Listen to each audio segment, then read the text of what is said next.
Bonjour à tous, bien.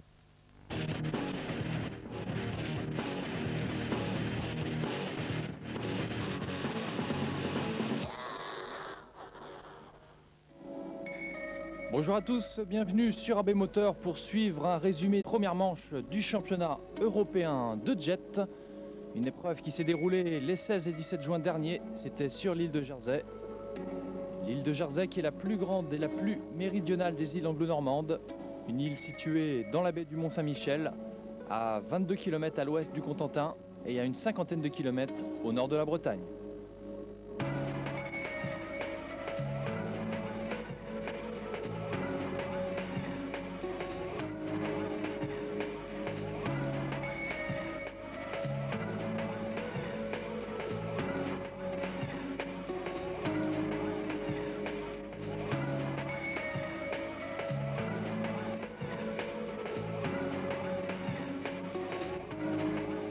Voilà une île superbe qui bénéficie d'un climat très doux, que ce soit l'été ou l'hiver, avec une moyenne de 20 degrés en été.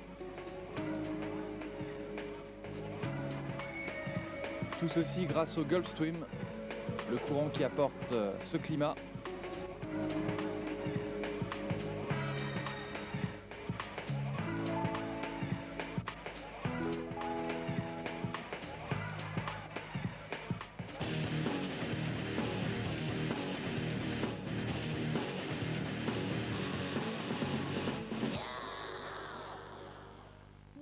Voilà une épreuve qui est organisée par Yves Van Eers, le Belge, qui a notamment révélé Nicolas Rius et qui est un spécialiste de cette discipline. On l'écoute.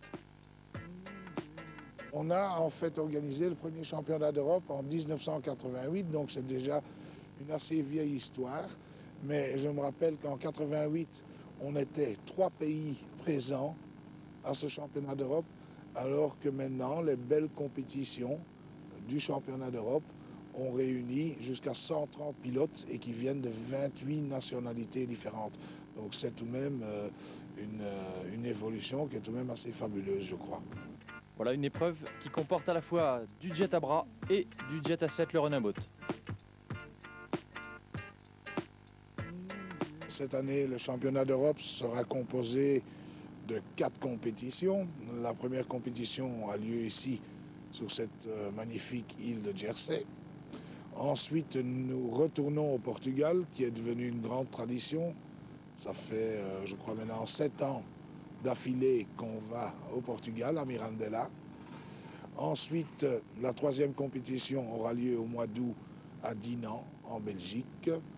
Et la quatrième, la finale, aura lieu au Lago d'Orta, à Omegna, en Italie.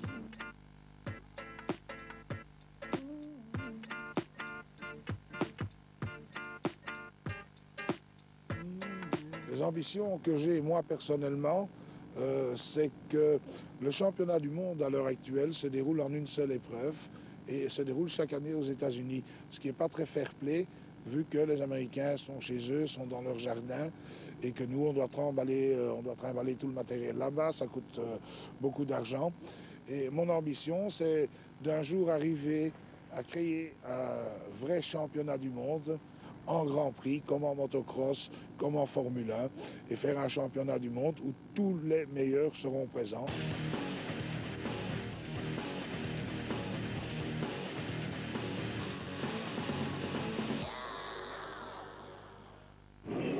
Et on attaque cette compétition avec la première manche des Runabout Super Stock 1200, c'est la catégorie reine, et avec un super départ du Français Cyril Lemoine. Cyril Lemoine, plusieurs fois champion de France de vitesse, et qui dispute cette année le championnat avec un Sea-Doo XP. On le voit ici à l'image. Le Français Cyril Lemoine qui a pris donc le meilleur départ, avec en seconde position l'Italien Jimmy Bosio, avec le jet numéro 1, suivi par l'Irlandais numéro 2, Geoff McDonnell, et la quatrième place qui est détenue par l'Anglais Phil Pope. Phil Pope, un spécialiste de la discipline. On a pu découvrir à Bercy. Avec un circuit assez technique, beaucoup de vent et beaucoup de vagues. Ici à Jersey, c'est normal. Nous sommes sur l'Atlantique. Et là, c'est Cyril Lemoine avec son Sea-Doo XP très bien préparé. Un pilote qui nous vient de Chalon-sur-Saône et qui court depuis plusieurs années sur Sidou. Et voilà qui remporte cette première manche.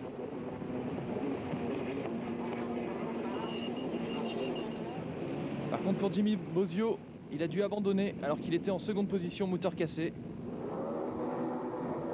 On arrive sur cette deuxième manche, toujours les qualifications.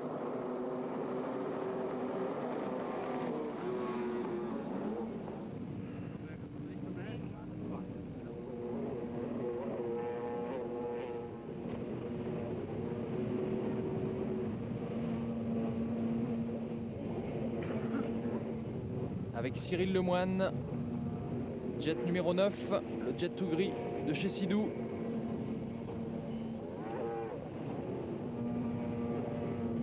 Derrière lui, il y a le numéro 17, le Belge Benny Gritten. Et le Britannique Geoff McDonald, ou plutôt l'Irlandais. Voilà le Belge Benny Gritten, jet numéro 17. Avec, vous le voyez, un look assez particulier pour Cyril Lemoine qui apprécie ce genre de look un petit peu clownesque. Voilà, on écoute maintenant le Français Cyril Lemoine. C'est vrai que la saison commence bien. En championnat de France, j'ai gagné toutes les courses jusqu'à maintenant. J'arrive au championnat d'Europe, 2 premières manches, 2 victoires. Je vais pas dire assez facile, mais ça s'est vraiment bien passé pour moi. Pour l'instant, tout va bien, oui, c'est vrai. Pour la première manche, il y avait beaucoup de vagues. Et c'est vrai que j'adore les conditions difficiles, j'aime bien piloter dans les vagues, j'ai fait beaucoup de motocross avant, ça me rappelle un peu les sensations de la moto. C'est vrai que je suis parti devant, donc ça aide beaucoup en run about, c'est important de faire un bon départ, donc je suis parti en tête à la première manche. En plus avec des conditions difficiles, j'ai pris vite le large, j'ai pris beaucoup d'avance dans les 5 premiers tours. Après je me suis contenté de gérer ma course, de faire attention de ne pas faire d'erreur, d'économiser la machine, sans perdre mon avance. Deuxième manche, le départ était un peu plus chaud. Je suis un peu moins bien parti, je suis arrivé deuxième au bout de la ligne droite. On s'est un peu poussé avec un pilote, c'est moi qui suis passé. Donc je suis encore parti devant. C'était plus plat, donc j'ai fait un petit peu moins la différence. Les pilotes étaient un peu plus près derrière. Mais bon, j'ai encore gagné et c'est vrai qu'une avance considérable et ça s'est vraiment bien passé pour moi. Au début, j'ai commencé par le ski justement, parce que en venant de la moto, pour moi, le run about, c'était un peu différent. Je préférais les sensations du ski. Le problème, c'est que je suis très grand, je mesure 1,90 m et c'est un gros désavantage sur un ski. Plus on est petit, plus le centre de gravité est bas, plus le jet est maniable. Donc j'avais un handicap à la base, ça ne m'avantageait pas. J'ai essayé le Sport Division, une catégorie qui se rapprochait un peu l'intermédiaire entre jet à bras et le runabout. J'ai couru 3 ans en Sport Division, ça m'a beaucoup plu, j'ai gagné beaucoup de courses. Et après, le sport s'est un peu éteint, la catégorie Rennes c'est devenu le runabout 1200 super stock, les grosses machines, les gros moteurs, les grosses vitesses. Donc forcément, si on veut avoir une bonne médiatisation et être toujours présent, il faut aller dans la catégorie Rennes. Donc pour moi c'était 1200 super stock obligatoirement. C'est vrai que maintenant on est arrivé à des machines qui sont vraiment au maximum de la technologie, avec des accélérations phénoménales, des puissances énormes. On a c'est quasiment des powerboats, des bateaux F1, c'est impressionnant. On arrive à des machines qui font plus de 200 chevaux pour 250 kg. Ça fait un rapport poids-puissance qui est énorme, ça fait quasiment 1 cheval par kilo. On monte à 100 km/h en moins de 3 secondes, c'est quasiment l'accélération d'une Formule 1. On prend 120 km/h en vitesse de pointe, sur une mer un peu agitée, 120 km/h ça fait vraiment très vite et c'est vraiment très physique à tenir. Ce qui est très impressionnant aussi dans le runabout, c'est l'accroche sur l'eau. C'est-à-dire vous arrivez à 120 km/h en bout d'une ligne droite, vous prenez un virage à 90 degrés sans quasiment lâcher les gaz. Donc il y a une force centrifuge extraordinaire, on prend des jets dans les virages, c'est très intense et les machines poussent vraiment très fort maintenant.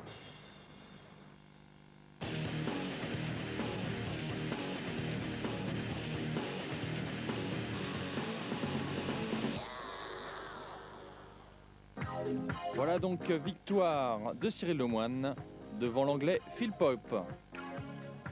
Et puis sur le circuit, on retrouve des spécialistes de la préparation moteur, comme le magicien Dettori, qu'on écoute. La classe Runabout Superstock 1200 cm3 est vraiment la classe reine en ce moment du jet ski. Et nous, en tant que Rotax Bombardier, nous construisons des moteurs qu'on prépare, qu'on développe à l'usine de 1050 cm3. C'est-à-dire on prend le moteur d'origine d'après le règlement, on le gonfle autant qu'on peut en cylindrée et on en fait vraiment des moteurs à peu près de 200 chevaux, quoi. Au départ, ces moteurs, ils ont, disons dans le commerce, à peu près 135 chevaux. Et nous, on les gonfle donc les 950 cm3 au départ. On arrive à en tirer 1050 cm3 et à peu près 200 chevaux. Les moteurs sont vraiment high-tech, mais de là à dire qu'il faut un moteur à chaque course, non. Nous essayons quand même de fiabiliser au maximum le développement donc de nos pièces pour que justement permettre aux jeunes qui courent et qui veulent faire ce sport à ce niveau ne tombent pas dans un système qui devienne horriblement cher. Donc c'est clair que c'est du high-tech dans les deux temps. C'est le top qu'on peut faire puisqu'on développe quand même continuellement, mais on essaye toujours de garder une limite dans le matériel qui permette aux gens de faire ce sport, quoi. 200 chevaux sur un moteur de compétition, ça veut dire que pour nos moteurs bicylindres, ça veut dire une grosse cylindrée unitaire, ça veut dire un nombre de tours à peu près, un rendement de 7700 tours à peu près, une accélération de, disons, 2 secondes 5 en moyenne de 0 à 100, donc ça accélère quand même très fort. Ce qui engendre bien sûr techniquement l'utilisation des essences spéciales qui brûlent mieux, qui sont plus propres, qui nous donnent un meilleur rendement au moteur. C'est des allumages bien approfondis, c'est des pièces assez spéciales et tout ça amène quand même à des vitesses sur l'eau qui ne sont pas négligeables, quoi.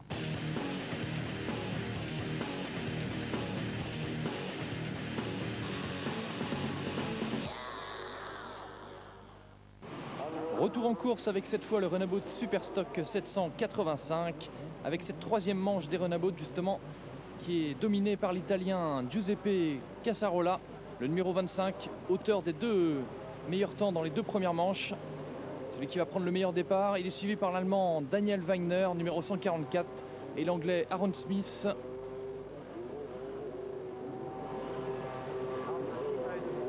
Mais apparemment l'Italien ne va pas tenir la distance et va se faire doubler par l'Allemand qui s'empare donc de la tête pour ne plus la quitter et remporter cette catégorie Renaboat Superstock 785. Derrière lui, il y a donc l'Italien Giuseppe Cassarola et l'Anglais Aaron Smith.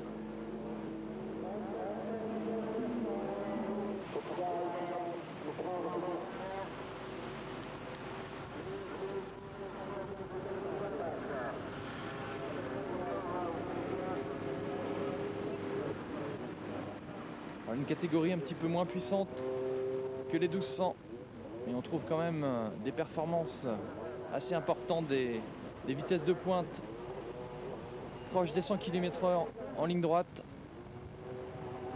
et un plan d'eau toujours assez creusé. Là, on voit l'image un jet Polaris qui aligne donc quelques machines sur la course, la marque américaine.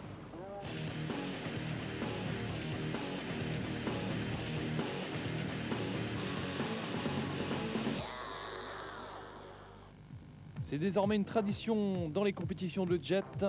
On trouve des épreuves de freestyle avec le spécialiste mondial, l'Allemand Mark Sickerling, que l'on a déjà vu sur AB Motor, notamment dans le championnat du monde UM, et qui disputait le championnat d'Europe à Jersey, avec un système de points, avec des juges. Les pilotes disposent de 2 minutes pour effectuer un certain nombre de figures. Et au final, on retrouve un classement très précis avec un nombre de points. Et vous voyez les vrilles. Et d'autres figures propres aux jet skieurs. C'est donc l'Allemand Mark Sickerling qui remporte cette première manche devant l'Anglais Kel Trimmer. Troisième l'Italien Giampaolo Mercante. Et le Français Jean-Régis Villette.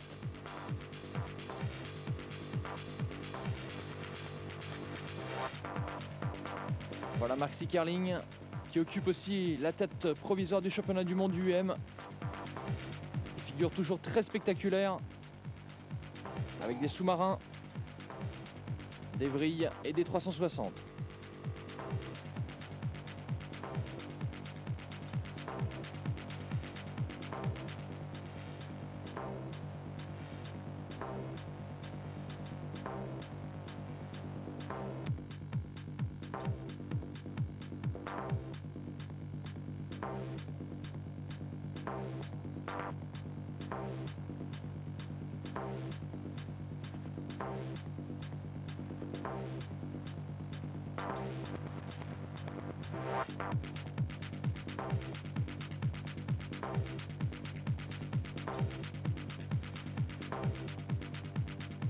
La marque Sickerling qui avait débuté sa carrière en Belgique, puisqu'il n'y a pas de course de jet en Allemagne. On va l'écouter tout à l'heure.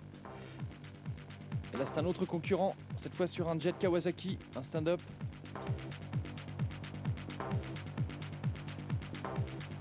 Là, quelques figures pour impressionner les juges.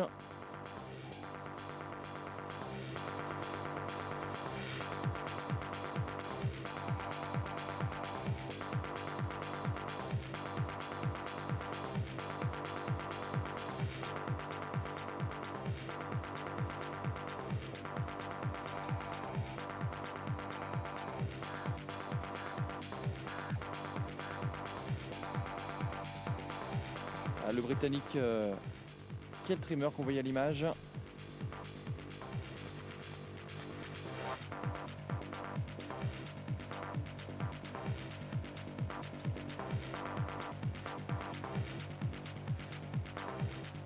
Voilà, avec une tentative de croix de fer, c'est-à-dire la vrille sans les mains. C'est assez difficile à effectuer.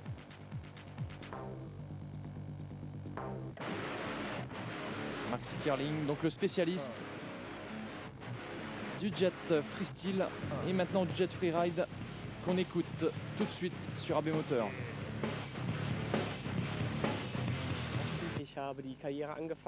J'ai commencé ma carrière il y a 15 ans en Belgique. J'ai couru en Belgique les premières années parce qu'il n'y avait pas de course en Allemagne. Ça m'a énormément appris avant de passer au championnat d'Europe. Puis en 95 et 96, j'ai participé au championnat américain. J'ai beaucoup évolué et je suis passé professionnel. Quand je suis revenu, j'ai eu l'opportunité de courir dans différentes courses en Europe. Ces 2 dernières années, j'ai eu beaucoup de problèmes physiques dus à des blessures. Mais je suis de retour et je n'ai jamais été aussi en forme. Pour ce qui est de mon palmarès, j'ai gagné mes premières courses en Belgique. J'ai aussi remporté des courses et des concours de freestyle au championnat d'Europe.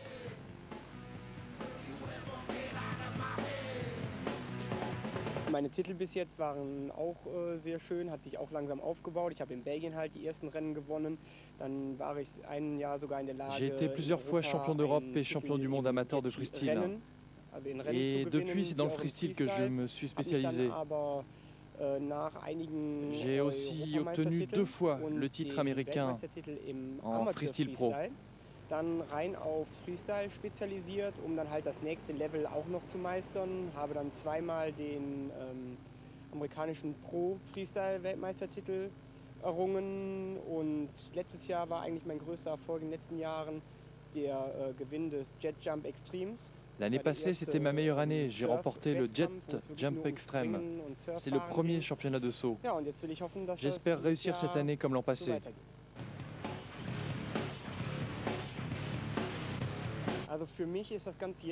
Pour moi, mon métier, les cours de jet à haut niveau, c'est plutôt un hobby. J'ai travaillé 2 ans comme professionnel aux États-Unis. C'était très sympa et surtout une très bonne expérience. Maintenant, je m'occupe d'un magasin de jeans, quasiment à temps plein. Mais comme je suis indépendant, je peux encore participer au concours de jet ski.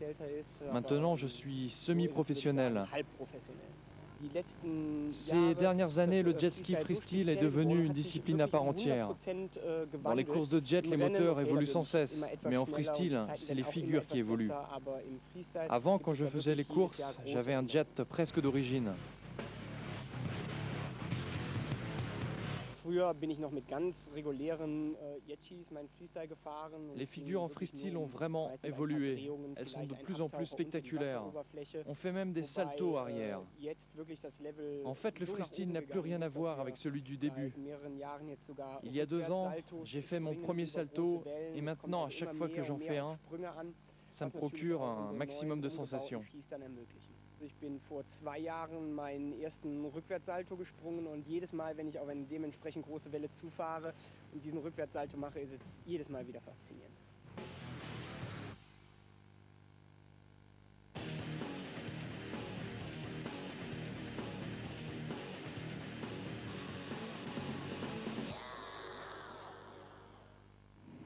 Autre catégorie très spectaculaire, c'est la catégorie des skis super stock, donc le jet à bras, avec comme favori le Belge Martin Urbain, numéro 32, qui va prendre le meilleur départ devant l'Anglais James Goodchild, jet numéro 51, et le Belge Nick Jacobs.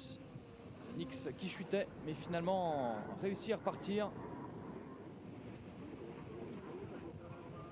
Le Belge Martin Urbain, numéro 32, garde la tête.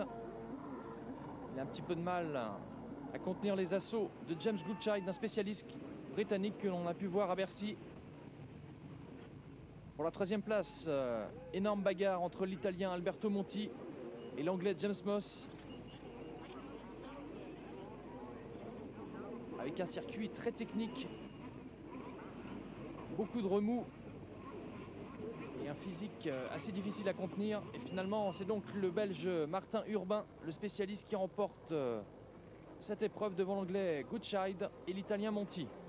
Voilà, on arrive pour la seconde manche avec une bagarre aussi très rude. Toujours Martin Urbain sur un jet Yamaha qui s'est emparé du commandement devant l'Italien Alberto Monti.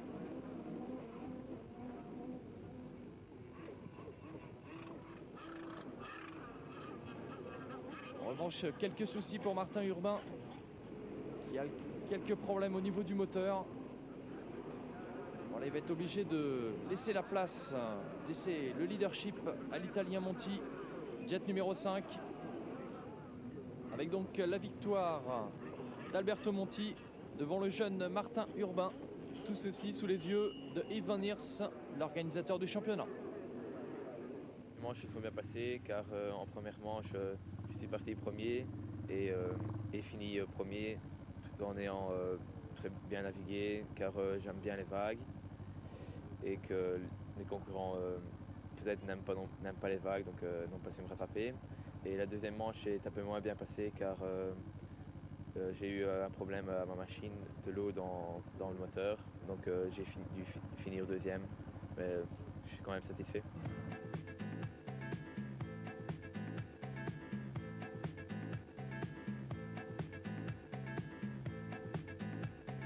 Pour bien naviguer sur la mer, il faut bien répartir le poids de son jet, donc mettre du lest soit à l'avant, soit au milieu, puis bien prendre les vagues pour retomber dans une autre vague, savoir aussi utiliser son trim et aussi avoir du physique pour savoir tenir sa machine tout au long de la course et savoir régler sa vitesse en fonction des vagues aussi. Le concurrent le plus important était mon frère, mais s'étant blessé hier, ne peut naviguer aujourd'hui. Sinon, Alberto Monti est très fort et aussi Jim Goodchild et bien d'autres pilotes.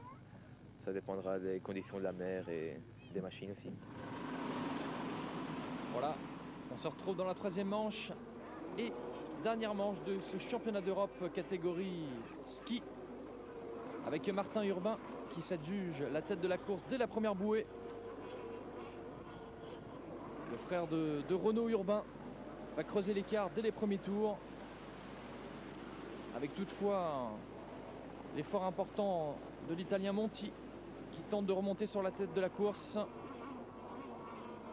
noter qu'il y a un Français dans cette épreuve, le Français Éric Méplon qui est en 6e position.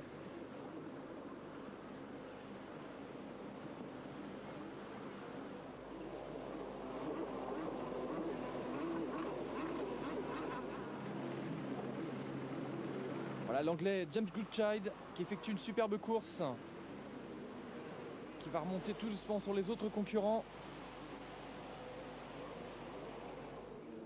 Finalement, c'est donc Martin Urbain qui remporte cette première manche. Superbe victoire du Belge, malgré l'absence de son frère. Et l'Italien Monti, qui s'offre une petite baignade à l'arrivée et termine second. J'ai bien aimé cette course car il y avait assez bien de vagues.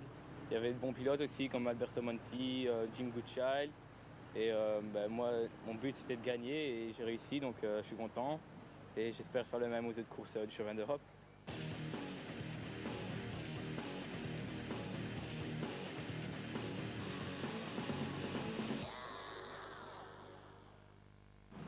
Troisième et dernière manche de la catégorie Runabout Superstock 1200, avec toujours la bagarre entre Cyril Lemoine, vainqueur des 2 premières manches, et l'Italien Jimmy Bosio, numéro 1. L'Italien que l'on a pu apercevoir également à Bercy. Bosio qui va réaliser le all shot et prendre la tête devant Cyril Lemoine, c'est une petite surprise. Malheureusement pour l'Italien, son moteur surpuissant va rendre l'âme quelques minutes plus tard. Ce qui va permettre au Français Cyril Lemoine de prendre la tête et de remporter ce titre sans aucun souci.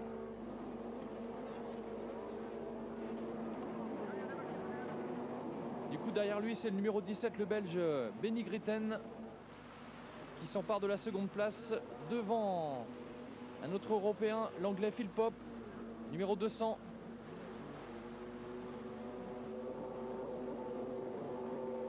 Donc un sans faute de Sidou. Et la colère de l'Italien Jimmy Bosio.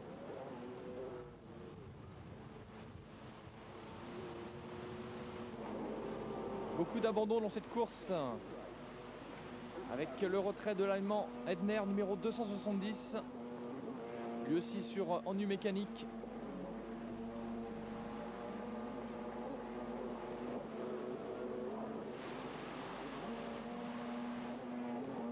Voilà le Français qui est plutôt à l'aise, qui se paye même le luxe de piloter sa machine debout tranquillement, comme s'il était en randonnée.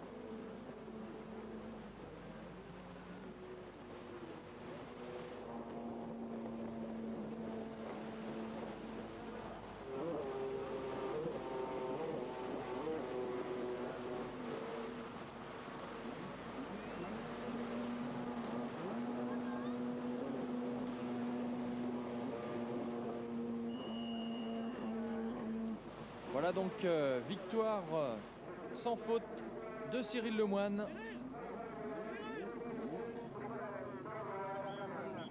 Juste derrière lui, on retrouve l'Anglais Pope et le Belge Gritten. On écoute donc Cyril Lemoine, très satisfait par cette première victoire à Jersey. Cyril, c'était une excellente race, mais au début, vous n'étiez pas le premier. Non, c'est vrai, j'ai quand même fait un bon départ. Mais Jimmy Bosio a une machine vraiment très rapide, beaucoup plus rapide que la mienne. Je suis parti sur les premiers mètres, je suis parti devant. Et après dans la ligne droite, on s'est un peu touché, mais même ça, il m'a doublé vraiment très rapidement. J'étais un peu surpris. Et bon, il a fait le all shot, mais la course, c'est pas une ligne droite, c'est 12 tours. Donc son moteur, il a fait même pas la moitié d'un tour.